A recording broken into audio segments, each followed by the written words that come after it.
Si os parece, vamos a empezar pues, por el principio, por los orígenes de lo que fue en tiempos remotos esta institución. Lo cierto es que hay un desconocimiento muy grande, por no decir exagerado, de lo que es la institución de la masonería, tanto aquí en España como en otros países. También fuera se desconocen muchas cosas. La sociedad, por las circunstancias históricas de los españoles, de la historia reciente de España, bueno, reciente, más o menos reciente de España, pues la verdad es que se ha visto privada la sociedad española de una información veraz, una información limpia, sin tapujos, de lo que es esta institución. Por eso conviene pues aclarar ciertos mitos, ciertas leyendas, ciertas cuestiones que depauperan un poco la esencia de lo que es la masonería y intentar modestamente, pues contigo hoy, dar una visión muy sencilla, pero realista, veraz de lo que es esto, ¿no? Porque ya digo que la gente, el público, la sociedad, pues lleva en la cabeza muchos mitos, ¿eh? Y eso hay que eliminarlo, porque no responde a la verdad.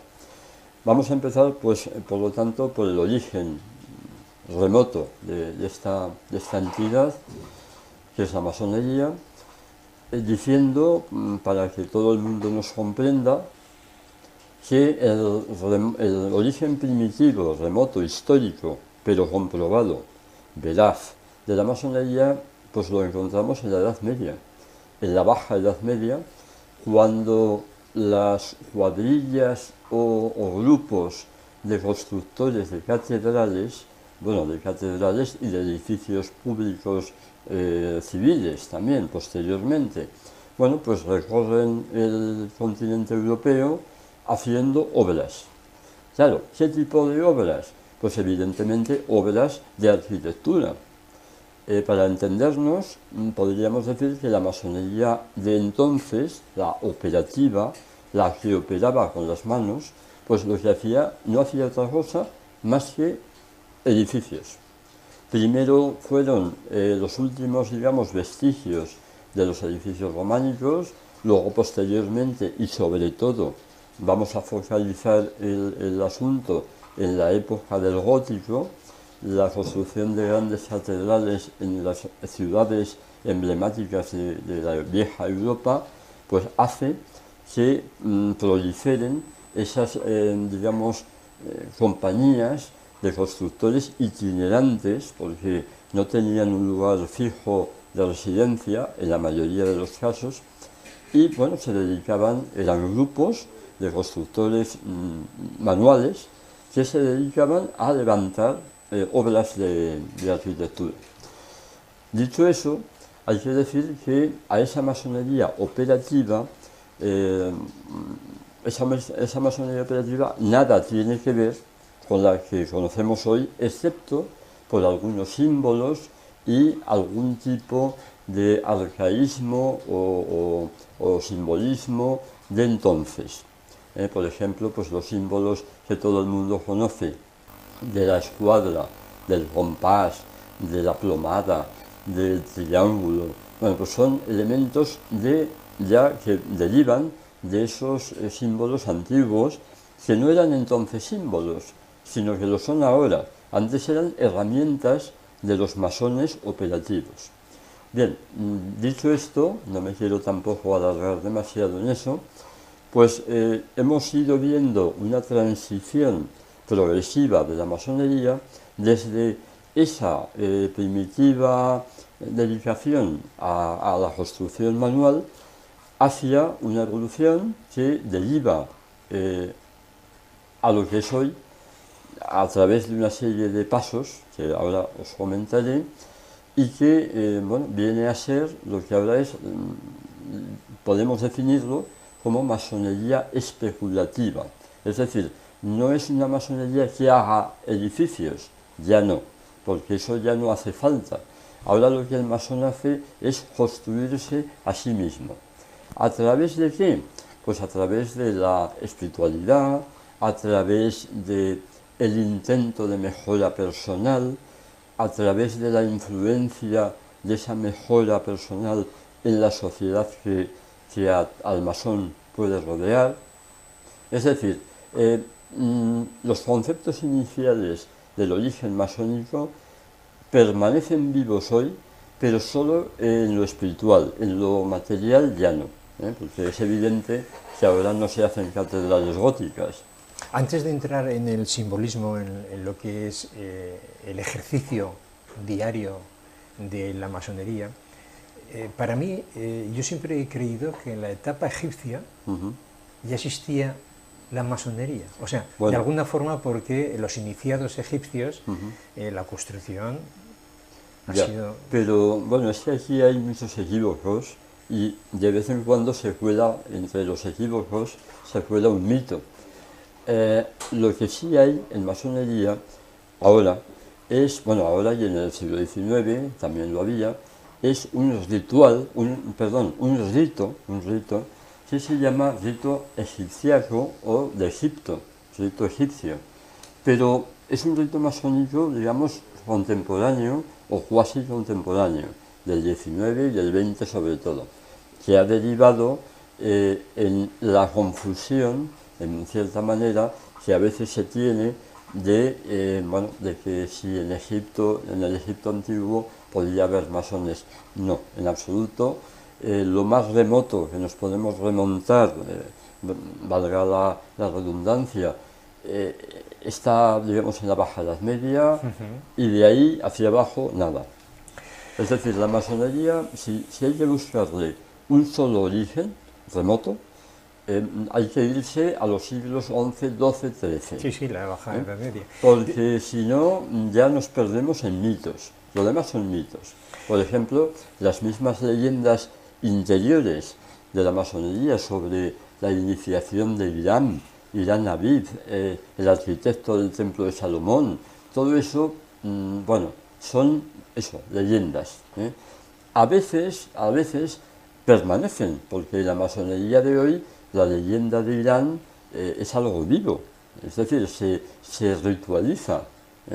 Cuando se pasa al grado tercero de maestro, pues hay un ritual dentro del rito, de muchos ritos que lleva la masonería, que son varios, hay bastantes, pero vamos, esencialmente son 2 o 3 los que hoy día perviven de una manera más o menos activa.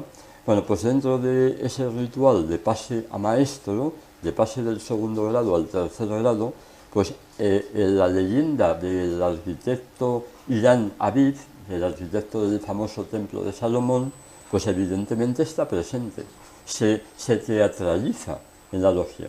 Por lo tanto, está vivo todavía viva esa leyenda de aquel posible mítico arquitecto del Templo de Salomón, que verdaderamente es una leyenda. Antes de entrar ya en profundidad en lo que representa la masonería para el propio masón, o sea, sus conductas, sus movimientos, sus ritmos, prácticamente por muchísimas iglesias, catedrales que vas, siempre están los signos masónicos, pero también templarios.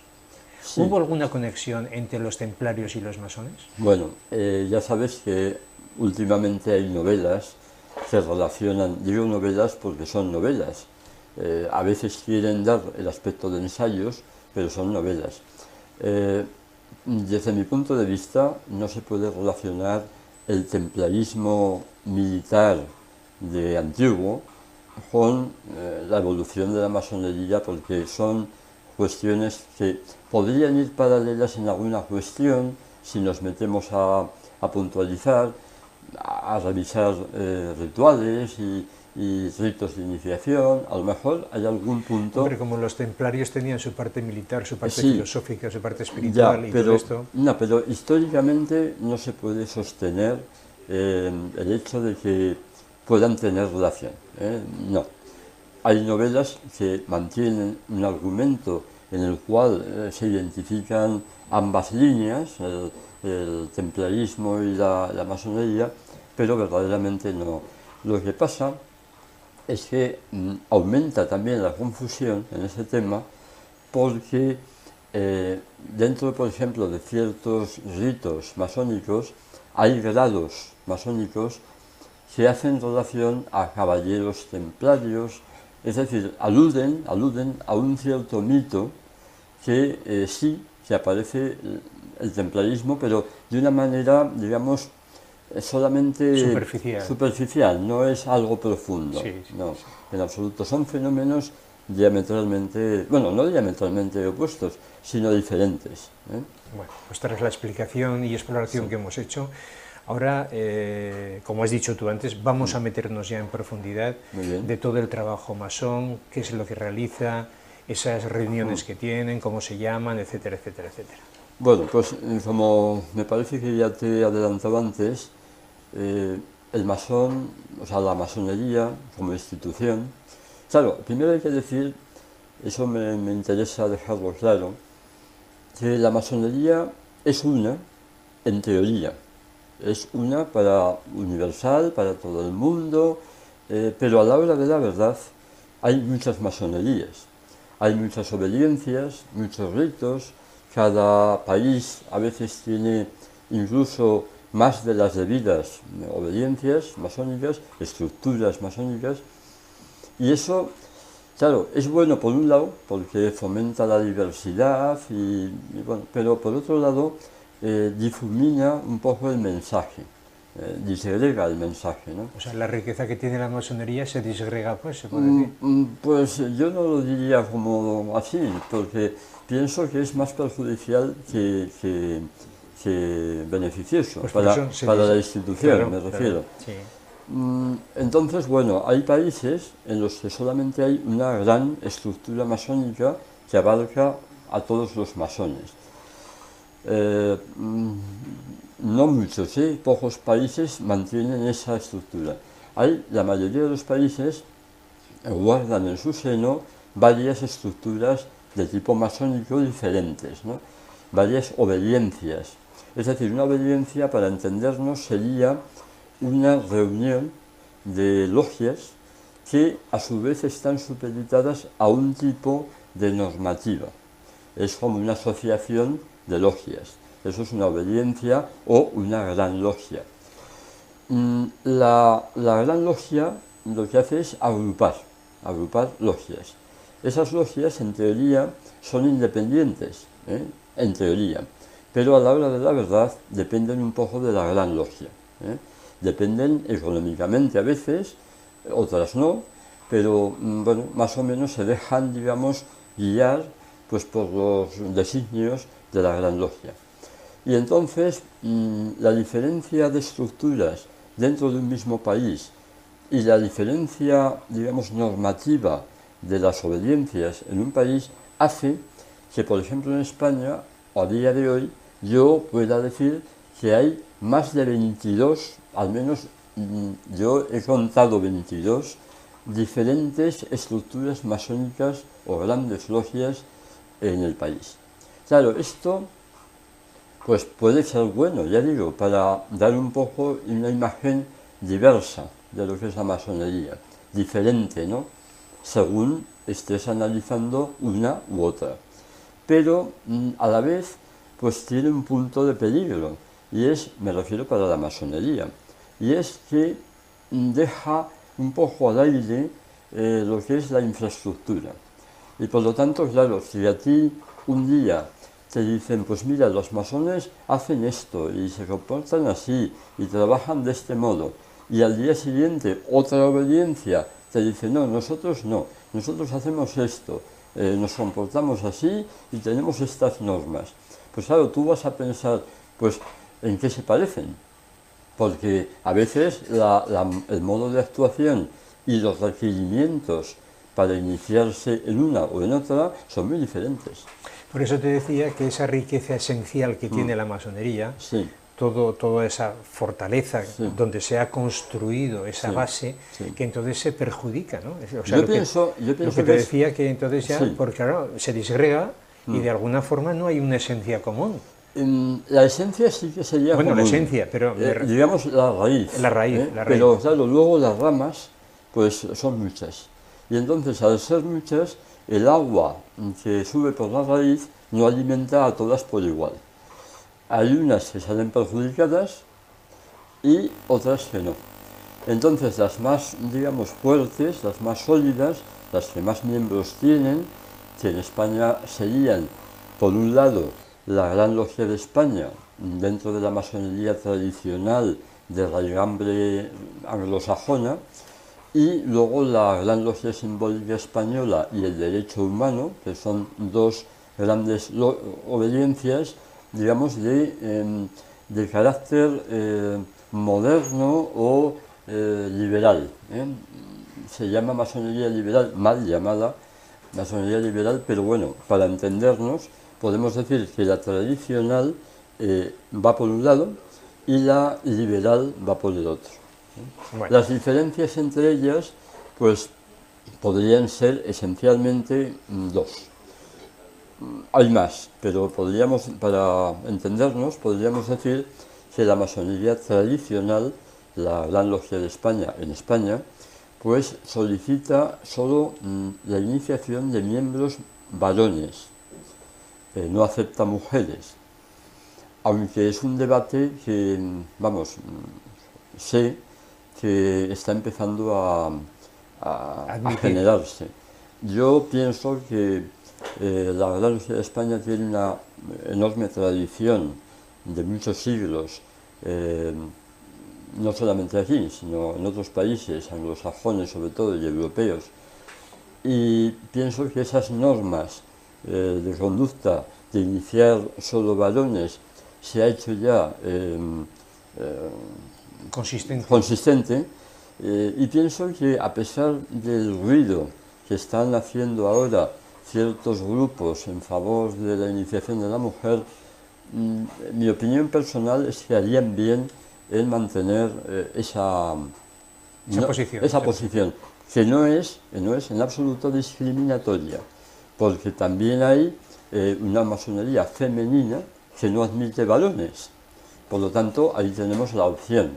Y también hay una mixta, que casi todas las logias y obediencias de carácter liberal pues son mixtas, como la Gran Logia Simbólica Española, que es, me parece a mí, hoy día en España la mayor de las liberales, y bueno, pues ahí sí que puede uno tener compañeras masonas si lo desea. Es decir, hay mixta, hay femenina solo y hay masculina solo.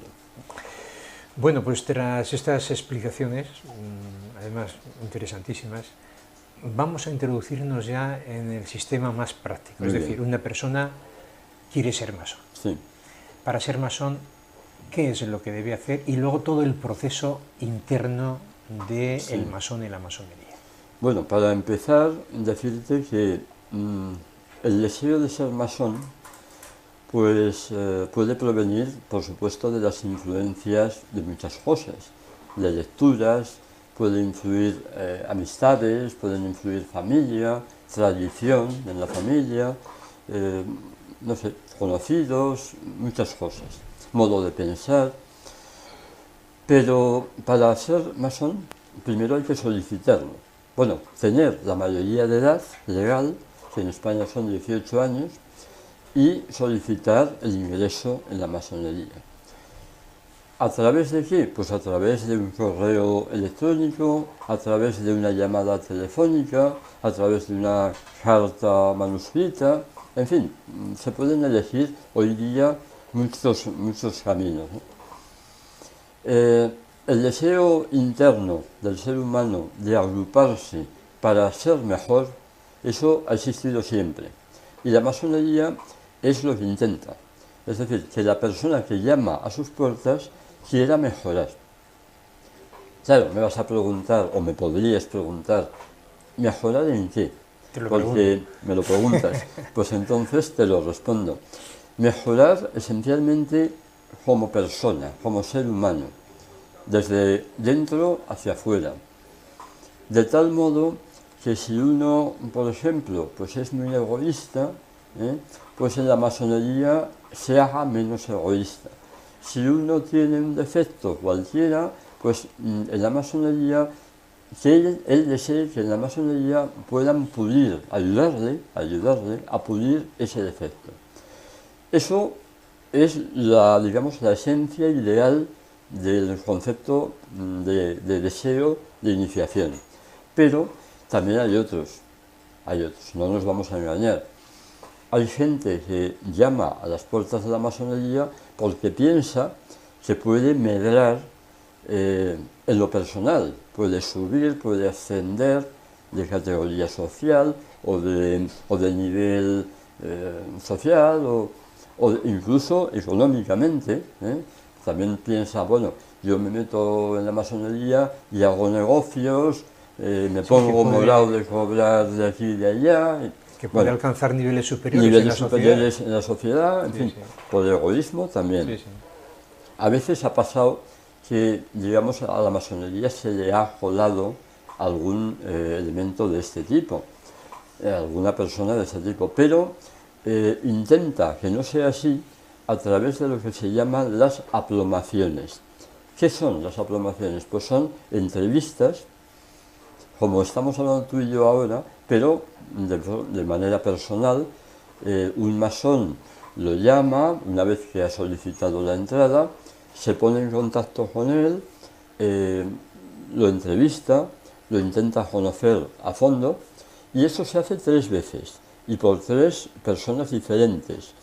Luego, esas impresiones o esas respuestas del profano, bueno, en masonería se llama profano al que no es masón. Bien, pues las respuestas del profano de esas 3 entrevistas se llevan a la logia.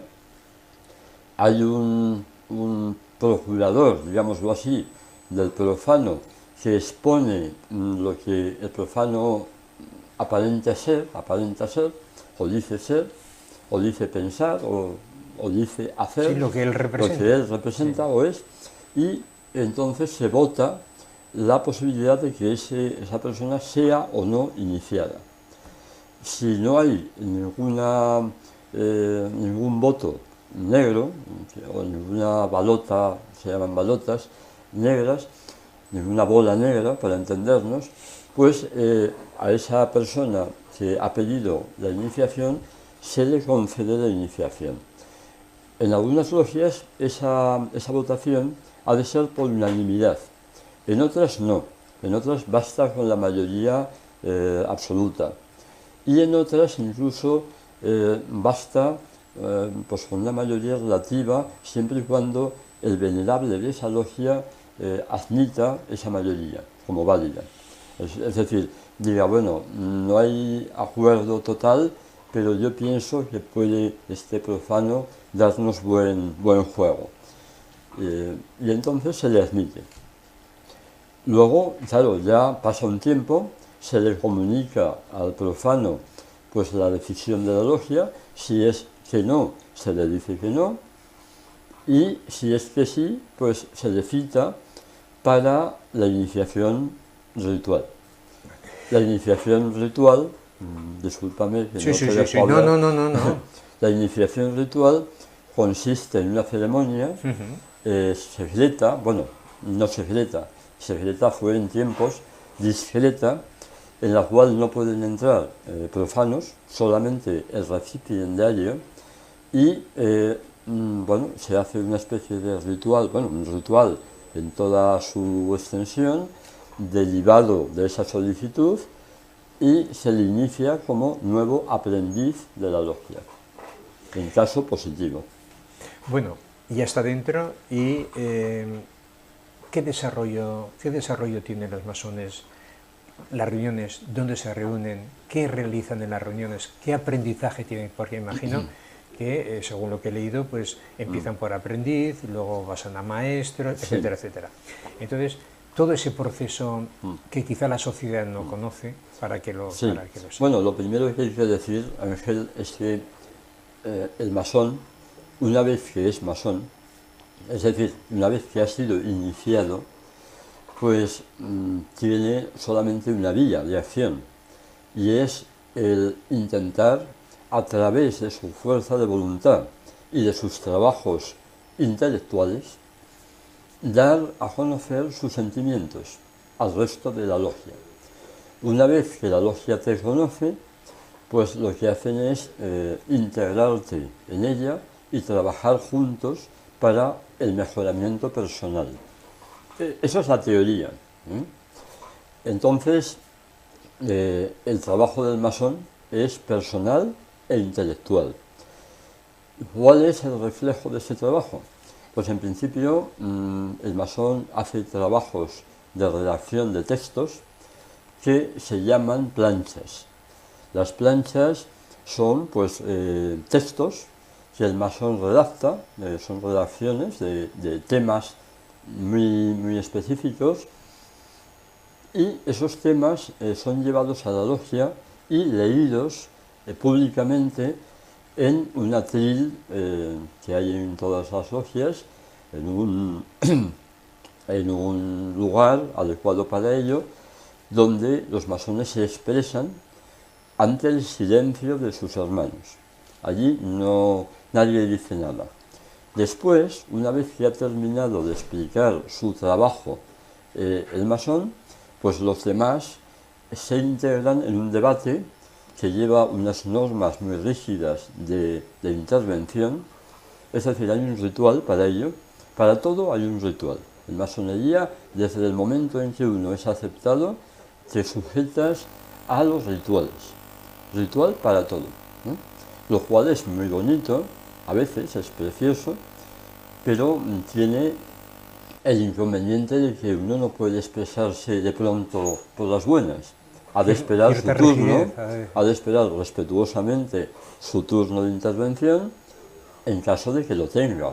La mayor parte de las veces se tiene esa posibilidad de... Eso es un tema de obediencia, además. Sí, efectivamente. Aprender a ser obediente. Aprende, claro, se aprende, se que intenta... Es que la obediencia parece que se ha olvidado ya, y la obediencia es importantísima. Sí. Incluso en todo el proceso oriental, la obediencia es imprescindible, ¿no? Evidentemente. Imprescindible. Es un tema que precisamente a los aprendices, a los que son nuevos masones, pues se les intenta inculcar, ¿no? Enseñar. ¿Y de qué manera? Pues bueno, diciéndoles, comentándoles la importancia de la obediencia, del respeto a la opinión ajena. Pues claro, en masonería hay que darse cuenta de una cosa, de que a lo mejor todos los miembros de una logia no piensan igual, ni políticamente, a lo mejor, ni socialmente, ni, bueno, pues, ni filosóficamente, por hablarlo de un modo, a lo mejor son diferentes, y esa diferencia enriquece, pero enriquece en tanto en cuanto respetes al otro, porque si no lo haces así, lo que hace es digamos, acaballar los problemas, los aumenta innecesariamente. De alguna forma es como el emblema de la ley natural de la vida. Sí. O sea, sí. Es así. O sea, realmente el respeto en la convivencia, la obediencia, que es una forma de bajar de un ego elevado, por ejemplo, saber que estás obligado, pero no por obligado que te obliguen, sino por porque la propia ley de crecimiento personal. Y porque tú lo has deseado. Claro. Porque claro, el lema, no lo hemos comentado, pero el lema esencial de la masonería, el lema más conocido, es libertad, igualdad, fraternidad. Claro, son tres conceptos que parece que no pueden ir a veces ligados, porque si hay libertad, la fraternidad a veces es difícil de conseguir, ¿no? Cuando no hay libertad, las cosas se imponen y entonces es más fácil el imponer algo, el imponer incluso la fraternidad. Pero en esto, perdona que te interrumpa, la libertad es un compromiso en la vida. Claro. Pues ahí está. No es la carencia de una persona a desarrollar lo que quiera, no. Pues a veces está condicionado por esa libertad hacia los demás. Eso es. Por eso digo que muchas veces aparentemente pueden ser conceptos contradictorios, pero no lo son. El masón lo que quiere es tener libertad para poder mejorar personalmente bueno, a través del contacto con sus hermanos de logia. Esa es la idea filosófica, digámoslo así, de lo que es el masón dentro de una logia y de lo que hacen. Claro, a la vez también te podría decir que no solo hacen eso, porque claro, eso sería un trabajo intelectual simple y llano. Eso se acompaña además de actividades. ¿Qué actividades? Muy variadas. Claro, estamos hablando en principio de una masonería española que tiene económicamente pocos medios. Pero si esto estuviéramos hablando en Estados Unidos, pues el ser masón allí es un plus en el currículum vitae. Es decir, allí tú pides un trabajo o haces un currículum para una empresa o para una institución o para trabajar, y si figura que eres francmasón de la logia tal o del cual, eso es un plus que al empleador, al patrono, al futuro patrono, le va a dar seguridad de varias cosas: de honestidad, de valor personal, de implicación en el tema de la justicia humana, es decir, que el que se lo está pidiendo tiene un concepto de justicia social y humana más acreditado, y en definitiva es un plus que ayuda incluso a buscar trabajo. De todas formas, es otro mundo, es otro mundo, porque la masonería en Estados Unidos y en otros países del mundo se mueven con muchísimo poder económico, cosa que en España no existe. En España yo a veces he oído, es que los masones, claro, como tienen poder económico, buscan el poder político. Bueno, pues en España, desde luego, ninguna de las dos cosas ni se buscan ni se esperan, porque la deriva de la masonería española es una deriva pues pobre en el sentido económico. Por un lado, hay pocos medios, se mueve la masonería con pocos medios. Quizá la que mejor va en este sentido es la Gran Logia de España, por su tradición, por su cantidad de miembros, en fin. El miembro, claro, cada miembro paga una capitación, una pequeña cuota al mes, y eso, parte de esa capitación repercute en la obediencia, con lo cual, evidentemente, cuantos más miembros hay, pues más capitación puede optar la obediencia. Pero claro, son mundos muy, muy diferentes, ¿no? El anglosajón es todo un mundo distinto al latino, al español.